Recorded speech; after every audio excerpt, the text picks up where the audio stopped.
Накануне Международного женского дня представители администрации Нерюнгринской ГРЭС с цветами, подарками и поздравлениями отправились в старейший поселок района на Чульманскую ТЭЦ. Здесь есть кого поздравить. К тому же, хоть о возрасте женщин говорить не принято, здесь немало женщин-ветеранов, отработавших на предприятии по 20, а то и 30 лет. Родина Татьяны Городнянской – Киргизия, а в Южную Якутию она приехала в конце 80-х после окончания Фрунзенского политехнического института по специальности электроснабжения промпредприятий и городов. Начинала дежурным электромонтером главного щита управления на Чульманской станции. Через год сдала экзамены и была переведена на должность начальника смены электроцеха. 5 лет отработала инженером-электриком в ПТО, а в 1994 году стала начальником смены станции. Надо отметить, должность для женщины редкая, даже в масштабах всей страны. Мы периодически ездим на повышение квалификации в город Санкт-Петербург, и там со всего бывшего Союза, с России приезжают начальники смены станций, начальники смены электроцехов, и что общаемся.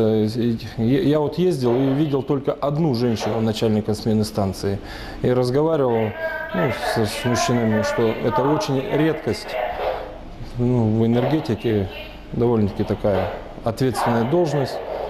Но я считаю, что Татьяна Валентиновна полностью ей соответствует. Когда она на смене, то спокойно.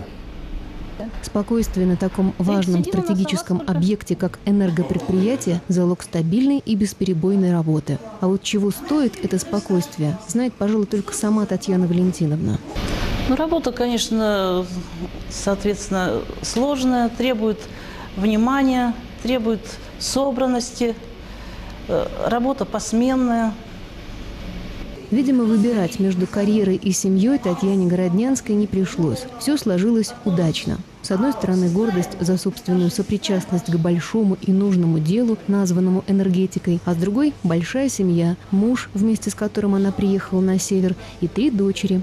Старшая ровесница Нерюнгри, а младшая – выпускница, только отвечающая для себя на вопрос, кем быть. Спрашиваем, кто хочет работать на нашей станции, будут ли среди вас энергетики. В данный момент дети отвечают нет. Я говорю, как же так, неужели нам замены не будет? Идти дети по нашим стопам не хотят. Даже дети наших же энергетиков приходят и хотят быть юристами, экономистами, а энергетиками не очень-то.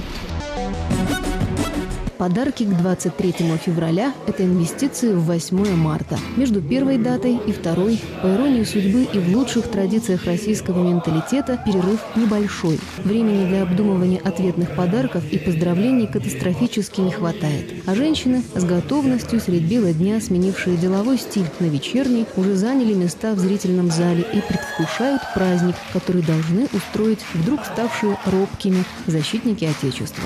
На выручку, как всегда, приходят, во-первых, поздравления директора, искренние и не пафосные, во-вторых, гармонист молодой, за отсутствием оного сгодится и гитарист, в-третьих, хиты частушечного жанра в исполнении басовитого мужского хора, в-четвертых, беспроигрышный вариант, живые цветы и проникновенные слова персонально каждой сотрудницы. На десерт минуэт, кадриль или в крайнем случае тур вальса. Праздник удался, кто бы мог в этом сомневаться.